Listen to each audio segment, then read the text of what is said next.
गाजियाबाद से खबर आपको बता दें, हिंडन एयरबेस की सुरक्षा में सेंध की कोशिश हुई है। बाउंड्री वॉल के पास 4 फीट गहरी सुरंग खोदी गई थी। स्थानीय लोगों ने पुलिस को इस बारे में जानकारी दी। टीला मोड़ पुलिस ने एफआईआर दर्ज कर ली है, जांच शुरू कर दी है।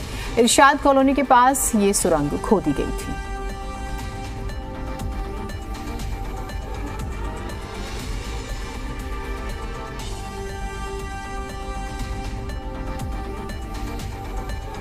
ये कल हमने यहाँ पे पूरा मोहल्ला इकट्ठा करके एक मीटिंग रखी है। जो हम अपने जो आए दिन चोरियां हो रही हैं, काफी 3-4 बार चोरी हो चुकी है, उनके लिए, और कुछ असामाजिक तत्व जो आके यहाँ पे रहते हैं, नशा पानी करते हैं, उसके लिए हम सारे यहाँ बैठे। तो मीटिंग पे हमें एक बंदे ने बताया, जिसका नाम गोपाल है, उसने हमें सूचना दी। तो हमारे बड़े भैया अन्नू चौधरी जी थे, उनके सामने हमने यहाँ खोला, उसे देखा तो कम से कम 4 से 5 फीट का गड्ढा पाया गया। उसका फिर सीधी हमने थाना चौकी प्रभारी को हमने रात में एप्लीकेशन दी। तो थोड़ा संध्या काल था, तो इतना स्पष्ट नहीं हो रहा था, क्योंकि अंधेरा टाइम तक तो से स्पष्ट नहीं हो पाया। ये टोर्च की दीवार है, उसी के बिल्कुल नीचे, जस्ट नीचे। यहाँ पे ना कुछ असामाजिक तत्व आते हैं जो नशा पानी करते हैं। उसकी शिकायत भी थाना प्रभारी जी को दे दी गई है। उन्होंने भी रात दिन करके रोज चेकिंग। उक्त सूचना के क्रम में तत्काल पुलिस के वरिष्ठ अधिकारियों ने एवं एयरपोर्ट हिंडन एयरफोर्स के अधिकारियों द्वारा मौके का निरीक्षण किया गया और ये लगभग 4 फीट का गड्ढा बाउंड्री के पास हुआ है। उक्त के संबंध में एयरफोर्स के सुरक्षा अधिकारी की तहरीर के आधार पर एफआईआर थाना टीला मोड़ पर पंजीकृत कर ली है और मौके पर एफआईआर के क्रम में जांच की जा रही है। इसके अलावा जो सीसीटीवी फुटेज इत्यादि उपलब्ध हुए हैं, उनकी भी जांच की जा रही है।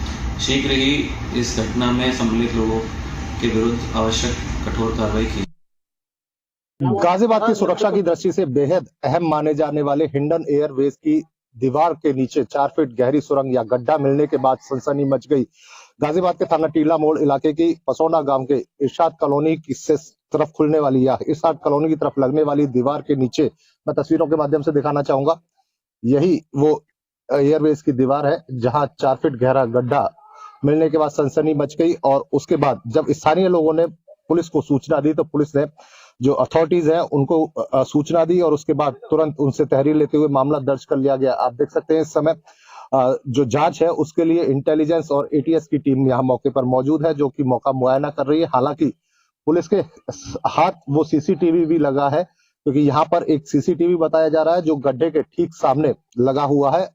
सुरक्षा की दृष्टि से बेहद अहम, क्योंकि यहाँ से घरेलू उड़ानें भी चलती हैं और जो सुरक्षा की दृष्टि से जो रक्षा के संबंधी साजो सामान है वो भी यहाँ पर मौजूद रहता है। तो ऐसे में ये पूरा इलाका बेहद अहम माना जाता है, बेहद महत्वपूर्ण माना जाता है। तो ऐसे में यहाँ पर किसी भी तरह की सेंधमारी या उसकी दीवार से नीचे गड्ढा होना सुरक्षा में चूक माना जा सकता है, जिसके बाद सारी एजेंसियां हरकत में आ जाती है। कुछ स्थानीय निवासी हैं, सीधे उनसे बातचीत करते हैं। क्या प्रकरण रहा, क्या मामला रहा? सर, नाम बताएं और क्या कुछ जानकारी आपको मिली? अन्नू चौधरी नाम है मेरा। हम लोग कल यहाँ पर बाहर के लोग कुछ आते हैं, यहाँ पर बदतमीजी करते हैं, तो यहाँ के लोगों ने 100-150 लोग इकट्ठे थे। उन्होंने मुझे बताया कि यहाँ पर इस तरीके से गड्ढा खोदा है। अब वो लोगों ने खोदा या लड़कों ने खोदा उन्होंने, तो वो अभी क्लियर नहीं है, वो जांच का विषय है। हमने तुरंत आंतरिक सुरक्षा को खतरा देखते हुए हमने तुरंत चौकी प्रभारी जी को सूचना दी, वहां लिखित में सूचना दी, ट्विटर पर डाला, ट्रांस साहब को, डीसीपी साहब को, सबको टैग करा, क्योंकि यहाँ पर आगे कोई भी ऐसी दुर्घटना होती है, घटना होती है, तो उसमें कहीं ना कहीं हम भी जिम्मेदार होते हैं। तो इसलिए हमने आगे सूचना दी और बताया, जिससे कि यहाँ आपने देखा जांच अधिकारी आए हुए हैं, आईबी के भी हैं, फोर्स भी है और पुलिस। अच्छा, कितना गहरा गड्ढा था? गड्ढा तो ऊपर से देखा जाए तो 3-4 फुट है, लेकिन वो नीचे तक दीवार के नीचे को हो रहा है। अब वो पूरा क्लियर नहीं है कि वो आर पार है, क्योंकि ये इंडर एयरवेज भी है और एयरपोर्ट भी है। तो यहाँ ये जांच का विषय अब ये लोग देखेंगे। जो हमारा कर्तव्य था हमने करा। देखिए, बिल्कुल स्थानीय निवासी ने जब पुलिस को इसकी सूचना दी, तो उसके बाद थाना टीला मोड़ इलाके में ये पूरा मामला दर्ज कर लिया जाता है, जिसके बाद जो जांच एजेंसियां हैं वो मौके पर पहुंच जाती है और अपनी जांच शुरू कर देती है। किस तरीके से ये गड्ढा या सुरंग, क्योंकि ये दीवार के नीचे 3-4 फीट तक पहुंच गया था, तो इसको किस तरीके से अंजाम दिया गया, हालांकि अब ये जांच के बाद ही साफ हो पाएगा कि इस पूरी घटनाक्रम के पीछे कौन है, क्या कोई शख्स है, असामाजिक तत्व है या फिर कोई जानवर है जो इस तरीके की घटना को अंजाम देकर चला गया। हालांकि जो दीवार है उसके नीचे 3-4 फीट नीचे तक ये गड्ढा खोदा हुआ मिला। आर पार होने की सूचना नहीं मिल रही है, पर अगर किसी असामाजिक तत्व ने इस घटना को अंजाम दिया है तो उसके क्या मंसूबे थे और किस तरीके से वो अपने मंसूबों में नाकामयाब होते हुए इतना ही छोड़कर यहां से चला गया, इन सारी बातों का खुलासा जांच के बाद होगा। हालांकि ये सुरक्षा में एक बड़ी चूक जरूर कही जा सकती है। गाजियाबाद से पीयूष गौड़, जी मीडिया।